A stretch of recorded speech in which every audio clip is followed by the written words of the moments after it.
Be the wheat and not the tares. That's something I've been telling myself this week. And that's the essence of the sermon, so I guess that's good enough then as we stand and sing, right?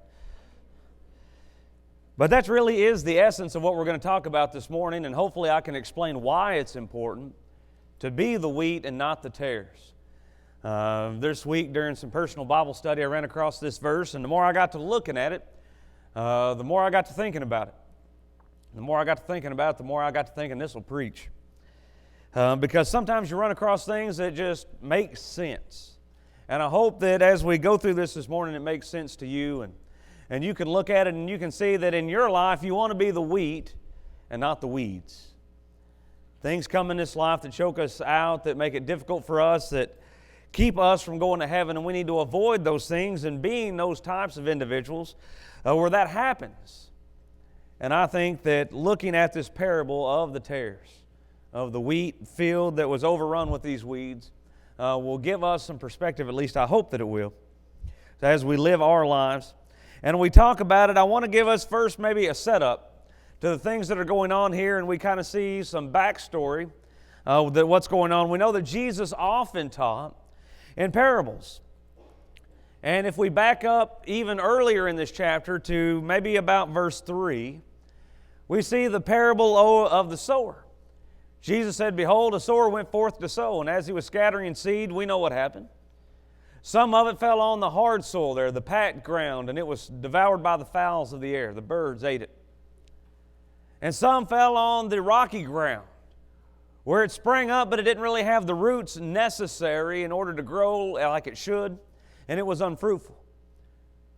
We see the thorny ground where the seed fell. That it sprouted and it did fairly well, but all the weeds in the world, they choked it out. It was not able to grow and be fruitful as well, but there was some good soil that was free of weeds, that was free of rocks, and it was able to grow and to be fruitful, 30 and 60 and 100%. We understand that, and we understand, I hope, Jesus' explanation of that. And we see that in another section in Luke chapter 8, beginning in verse 11. The sower went forth to sow, right? And the seed is the Word of God.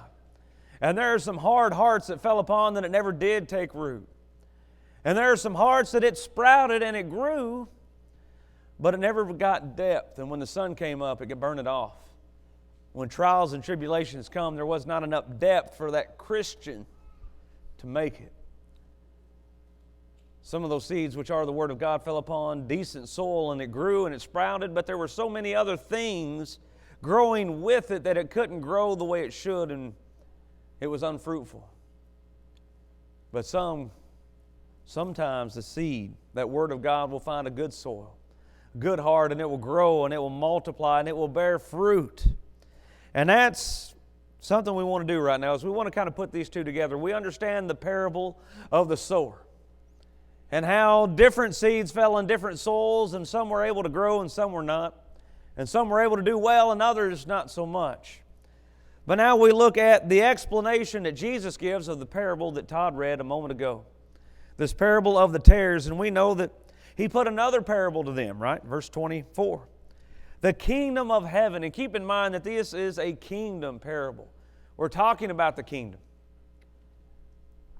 And all this is contained in it. A man which sowed good seed in his field. He went out and he planted wheat the way He designed to do that, but while men slept, his enemy came and sowed tares amongst the wheat, and he went his way. And when the blades were come up and when they were beginning to bear fruit, they discovered this atrocity. And his men said, "Should we just go and pull all these up now?" And the master said, "No, wait till the time of the harvest and we'll separate it. We'll burn the tares and gather the wheat." The explanation now we see beginning in verse 36. Jesus had sent all the people, all of his followers away. The disciples were still there, and they asked him. And they said, explain to us this parable of the tares. Not the mustard seed or the lady with the leaven. We want to know what this parable of the tares means. And he answered and said unto them, verse 36, He that soweth the good seed is the Son of Man. The field is the world. The good seed are the children of the kingdom, but the tares are the children of the wicked one. The enemy that sowed them is the devil, and the harvest is the end of the world. And the reapers are the angels. As therefore the tares are gathered and burned in the fire, so shall it be in the end of the world. The Son of Man shall send forth His angels, and they shall gather out of His kingdom all things that offend, and them which do iniquity. And they shall cast them into a furnace of fire, and there shall be wailing and gnashing of teeth. I hope you're getting the idea of where the tares are at. This is bad, right? Then shall the righteous shine forth in the sun in the kingdom of their Father. Who hath ears to hear, let him hear. What happens to those seeds that sprout? This is what I want you to have in the back of your mind as we look at this parable and we think about what it means this morning. We go back to the beginning of the chapter in verse number 3. We see that 75% of those seeds sprouted. Right? 4 souls. One didn't sprout, the others did. I'm not good at math, but Harold, I think, will even say that that's 75%. 75% of those seeds grew at least in some fashion to a certain point. Some got to maturity but never did produce. And in other places in the New Testament, in the Gospels, Jesus talks about trees and vines that do not produce the way that they should. And what good they are, they're good for nothing. Salt that has lost its savor, right? Similar kind of idea, similar kind of thing. The wheat sprouted just like it should. The tares sprouted and grew just the way they should. The soil was good. But it's the seed that sprouted that grew up to be not what it ought to have been that is the issue. The rocky soil, those plants grew, but they didn't grow the way they should have grown. The thorny soil, those plants grew, but they didn't bear fruit the way that they ought to have. It's important to notice that this man had produced good soil. He was a farmer. He wanted to produce wheat, and he'd made his field to do that. And you see the wheat and the tares, the weeds growing up very much the way that any person would want their plants to grow. But as they matured, we see some issues occurring. And that becomes the whole problem here. So that's kind of the setup. That's what I want us to have in the back of our minds. Let's look at the situation that developed from all this. Let's look at the seeds now that were planted. Wheat. We look at the explanation from the parable of the sower. Jesus said, But on the good ground are they which in an honest and good heart, having heard the word of God, they kept it and bring it forth fruit with patience. Matthew 25, verse 21, Well done, thy good and faithful servant. Thou hast been faithful over few things, I will make thee over many. Enter into the joys of thy Lord. The wheat was growing just like it should. It was fruitful. It was doing exactly what the master had designed for it to do. He planted wheat. He wanted wheat. When you want corn, you plant corn. When you want okra, you plant okra. That's what happens. He planted what he wanted, and it was growing, and it was thriving. But while he slept, the enemy came in and he planted tares. Tares are problematic for wheat farmers because the seeds look very similar. The plants are almost identical. When you see that green field of wheat, you cannot tell that there are tares in it. But when they begin to produce fruit, instead of golden grains, they're these black seeds, and they can contaminate your seed if you're collecting it for next time. It can contaminate the grain if you use it and put it in to make bread or whatever it is you're going to do with that grain. It'll destroy a harvest. But the thing is, tares are sometimes called, maybe in your translation it has weeds or it has thistles or some other word, but it really means false grain. It looks just like wheat, and that's the problem with tares. You don't know they're there until it's almost too late. And then what do you do about it? In Matthew 23, beginning in verse 27, Jesus said unto the scribes and Pharisees, He said, Woe unto you, scribes, Pharisees, hypocrites. That's what a tare is, right? It's acting like wheat, but it's not. For you are like unto whited sepulchres, which indeed appear beautiful outwards, but inwardly they are full of dead men's bones and all uncleanness. You drive past a cemetery, especially in New Orleans and some of those places where they're above the ground.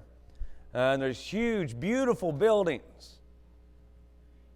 You go to a cemetery sometime and they're just beautifully landscaped places. But they're just dead people all in there. This beautiful field of green wheat, and that's one of the few things that I really enjoy looking at is just wheat fields. There's something pretty about all that wheat that's growing out there, and it looks nice, but this man, unbeknownst to him, growing for weeks and months were tares, weeds, items that the devil had put in there, the adversary had thrown into that thing that were growing up that looked identical. It's hard to tell the difference. Jesus said in Matthew chapter 7, He says, Beware of false prophets, which come to you in sheep's clothing, but inwardly they are ravening wolves. What's the problem is they look like sheep, but they're actually wolves, come to destroy the sheep. You shall know them by their fruits, which is exactly the way tares work. They look like wheat, it acts like wheat, it blows in the wind like wheat, and the only way you can tell the difference is by the fruit they produce. The same is true with false teachers. Do men gather grapes of thorns and figs of thistles? We see that false prophets, that things that do not produce as they should, that are producing the wrong fruit. He continues on in Matthew chapter 7, just like he does in Matthew chapter 13, to say that they are gathered into the fire and burnt. The seeds that were planted, two different seeds, produce two different results, and they always will. The wheat was growing just as it should, and the tares were growing just as they should, but they were in conflict with one another, which results in a pretty bad situation. The enemy, right? The enemy was the one who had sown this discord in the field. We see that 1 Peter 5:8, Be sober, be vigilant, because your adversary, the devil, walks about as a roaring lion or as a enemy farmer, seeking whom he may devour or corrupt or ruin, as in the case in Matthew 13. There is a realization here once this fruit matured. By their fruits they were able to tell the difference. And I think it's interesting when we look back at Matthew chapter 13, verse 26. But when the blade was sprung up, it looked like wheat. And when it grew, it looked like wheat, and brought forth fruit, then appeared the tares also. It wasn't when the blades were growing or when it was in the field, but when it brought forth fruit, then appeared the tares. Now we have a realization that we have a problem. Hebrews chapter 5. Hebrews writers addressing a problem these folks also had, dealing with maturity. For when the time come that you ought to be teachers, you have need that one teach you again, which is the first principles of the oracles of God, and are become such as have had need of milk and not strong meat. For everyone that used milk is unskillful in the word of righteousness, for he is a babe. Strong meat belongs to him that are full age, even those by whom of reason of use have their senses exercised to discern both good and evil. See, the time came when the wheat ought to produce wheat, but the realization was that it wasn't. That some of these things aren't wheat, that they're tares, they're weeds, they're false grain, they are going to give us problems. It ought to be wheat, but it's not. For a farmer, that's a pretty big deal. For folks in the Lord's church whom this is applied to right now, we need to understand this is also an issue. We're all Christians trying to do the absolute best that we can. And sometimes the devil will throw folks into our path that are competing for the same resources, that are trying to crowd us out. Sometimes we start off like wheat and we're growing and we're producing fruit and we're righteous, but over time, sometimes Christians, you don't see this with seeds, you don't see this with plants, but sometimes we'll see people transition from wheat to tares. Well, I was fruitful. Sometimes that perfectly pristine garden where the good soil that we come up in, sometimes if we're not careful, we let the weeds sprout back up in there and it chokes us out. Sometimes if we're not careful, the ground's a little more rocky than we thought it was, and our roots don't go as deep as they need to be. The realization sometimes is that we find ourselves in bad situations, surrounded by tares. Sometimes we feel us maybe in that same boat. Maybe we're a tare surrounded by wheat, and we see the difference. With this situation comes two different scenarios that are presented to cure this problem. And I think it's interesting that the master and the servants have two different ideas on how to approach this. Now, the servants, they have a solution. It's a quick fix. It's an immediate addressing of the problem, and I appreciate these guys. That's generally the way I handle things. Here's a problem, let's fix it right now. It doesn't always work out that well when I do it that way, but that's my mentality. I see a problem, I want to fix it. We need to have a resolution. I don't want this to continue on. There's a quick fix. And there's usually a quick fix. But sometimes it's not always the best way to do it. You know, anything worth doing is worth doing right. Dad said that a lot growing up. After I tried to hastily patch something. Maybe, we got to take it apart. You ever tried to fix the sink? To spend an hour or 2 or 12 doing it only to have a plumber come in the whole rest of the week and fix what you should have installed him to start with? Sometimes that happens. That's kind of the idea the servants had. Oh, look, there's a problem. Let's go out and fix it right now. Let's just pull it all up. James and John sought a quick solution. They're asking Jesus, how is this going to be handled? And they sent messengers before Jesus' face, and they went in and entered into a village of the Samaritans. This is Luke chapter 9. This is to prepare a place for him, to make ready for him. The Samaritans did not receive him because his face was though he would go to Jerusalem. They didn't want him passing through their lands. And when his disciples, James and John, saw this, they said, we need to fix this. Lord, will you command fire to come down from heaven and consume them, even as Elijah did? And Jesus said, you guys need to slow down a minute. We're not going to call down fire to destroy these Samaritans because they did not accept me. This is a completely different situation than the prophet found himself in. But here's the problem, and James and John are just, is this what we're going to do? Jesus, are you going to call down fire? No, slow down. That's not how we handle this situation. The servants in this field, they saw a need and they just wanted to fix it real quick. Relying upon their own wisdom, relying upon their own guidance. See, there was this fella who had a lot of grain. In Luke chapter 12, he's thinking to himself, boy, I got a lot of stuff. You know what I'm going to do? I'm going to retire. And I'm going to build big old barns, and it'll hold all my stuff, and I will just say to my soul, we're going to rest, right? We're going to eat, drink, and be merry. We're going to kick back and just relax, and we got stuff forever. Well, that was the rich fool in Luke chapter 12. He was relying upon himself. He's got a problem. I've got too much stuff. Here's what I'm going to do. That's the servant's solution to this whole problem. We've got tares in our wheat. Let's go rip them up. The master's solution was more long-term. We go back to our passage. The servants of the household said, Sir, did you not sow good seed? For from where have the tares? The servant said, we will go and gather them up. No. Nay, lest while you gather up the tares, you root up also with the wheat. Sometimes our roots get tangled up with folks that they shouldn't. Sometimes we're not doing what we ought to be doing as Christians, and we tangle up other folks. And the master saw this happening in the field. He said, if you go rip up all these weeds, you're going to pull out the good stuff. I don't just let anybody go weed the garden when the plants are small. You know what an okra plant and a cucumber plant and a pumpkin and all these things look like when they're small? They just look like every other green thing that's sitting in that garden. And it's real quick to go from a fruitful garden to a bare patch of ground when you indiscriminately weed things. I'll never forget, we were on campaign this year, and we were at this nursing home, and we're pulling weeds for these folks. And the ones growing in the cracks in the parking lot are pretty easy to discern what's a weed, right? Is this asphalt? No, then it should probably come out of here. That's pretty easy.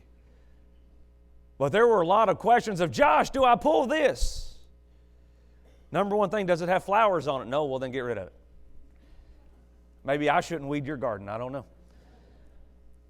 But you have to be careful, right? And these servants, they just wanted to go out and rip out all of it. Now be careful. Why? Because the tares look just like the wheat. Because they're growing and the roots are all intertwined. This is going to be a very bad thing if we do this. We'll lose half of our harvest if we go out and rip this stuff up. The master gets that, and he's looking at the long-term solution. There are a lot of folks in the Bible who work on a long-term solution. They're playing a long game with these things. Genesis chapter 6, 120 years Noah built, prepared, and preached righteousness until the day God shut the door on him in the ark. Genesis chapter 29, we see that there is a man here who likes a lady. Rachel, boy, she's awful pretty. He's willing to work 7, and it turned out even 14 years to have this woman. Numbers chapter 14, because of their disobedience, the children of Israel, they wandered around for 40 years before they went into the promised land, and we could keep going. There are folks who are willing to be patient. God is patient, is long-suffering, 2 Peter chapter 3. We understand that about Him, and we should also be that way, and we understand that the Master here knows this. Who's the Master? We read that. The Lord is patient. He understands what the end of this is, to get the wheat into the barn and to burn up all the weeds. The only way to do that is to wait, to be patient. See, that relies on God and godly knowledge and wisdom. Proverbs chapter 3, beginning in verse 5, Proverbs writer says, "Trust in the Lord with all thine heart and lean not upon your own understanding." See, these servants needed to trust in their master and lean not upon their own understanding. They needed to trust the wisdom and the experience that this master had. We should do those same things with God. In verse 6, he said, "In all thy ways acknowledge Him, and He shall direct thy paths." That's what happens with the servants. They said, "You know what, Master, you're right," and they allowed themselves to be directed. All right, let's talk about the solution. We know what happened. He said, "No, let both grow together until the harvest. And in the time of hardness, I will say to the reapers, gather together first the tares, bind them in bundles to burn them, and the wheat gather into my barn." Verse 41, "The Son of Man shall say unto the angels," or send forth His angels, "and they shall gather out of the kingdom." Gather out of the kingdom all things that offend and them which do iniquity, and shall cast them into the furnace of fire, and there shall be weeping, wailing, and gnashing of teeth. Then shall the righteous shine forth as the sun in the kingdom of their Father. You ever seen a wheat field just before harvest when it's just golden and shining in the sun? That's the kind of mental picture that Jesus is painting here for His disciples. And as is often the case, Jesus is using real-world illustration. There may very well be wheat fields that they're walking past, and Jesus is just pointing, "You see this wheat field? Let me tell you a parable about some wheat and some tares." It might have been shining golden in the sun, so as the disciples and the apostles are looking at this, they can see clearly what Jesus is showing them. Jesus often taught that way. Send forth His angels to gather up out of the kingdom. We need to understand that inside the kingdom, even inside of the kingdom, we got wheat and tares. The solution is we need to wait on the harvest. God works out all things, and we will all eventually, eternally, answer for what we've done, whether good for reward or bad for punishment. God is the judge, and will judge us according to His word. The question is this morning is the same one kind of I started with. Are we wheat or are we tares? Have we taken the Word of God and allowed it to sprout in our heart, and are we growing? Are we being fruitful and multiplying and living the way we should? Or have we taken some seed from the world? Are we growing on the pew beside other folks and competing for their resources? taking up space. Tares are, I guess, pretty to look at. You know, they look like wheat, but they don't turn out like wheat. They're not beneficial the way wheat is. But it looks just the same, and it's so hard to tell the difference. We want to be wheat. We don't want to be tares. We want to grow and do what the Lord has instructed for us to do. We want to be faithful. We want to be walking in the light, but sometimes that's hard because we're surrounded by tares. Sometimes it's hard because we are a tare. We are a false grain. We are a whited sepulchre. We are wolves in sheep's clothing. We are, in appearance, Christians, but in action and speech and other things that matter, we are not. As I read this passage, as I was studying, I said, man, I need to be a wheat, not a tare. False grain. Something that looks right, but isn't. Where are you at this morning? Well, I'll tell you where you're at. You're waiting on the harvest, which Jesus tells us it is the end of the world. But which side of the fence are you on? Are you a wheat or are you a tare? Are you being fruitful? Are you useful to the kingdom of God? Are you something that will end up corrupting others? A little leaveneth, which is the parable immediately before this. A little bit will influence a whole batch. God sorts out everything in the field. The field is the world. The seed is sown. The things that grow are in the kingdom, and God will remove from the kingdom those things which are unfruitful, which are in iniquity.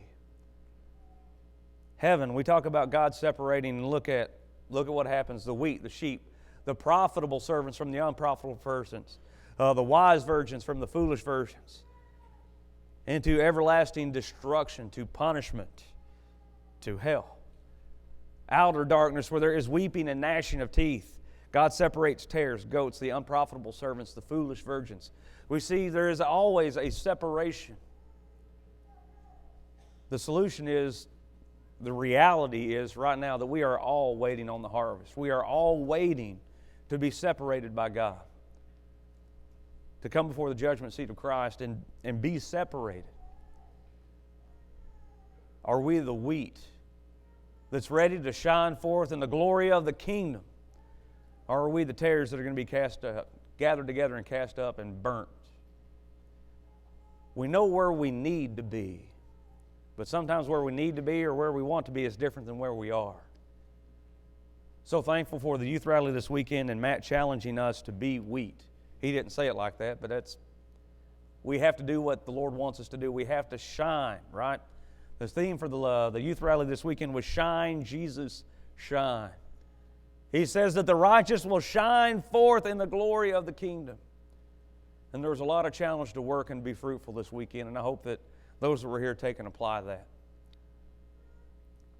The solution is, where do you want to be for all of eternity?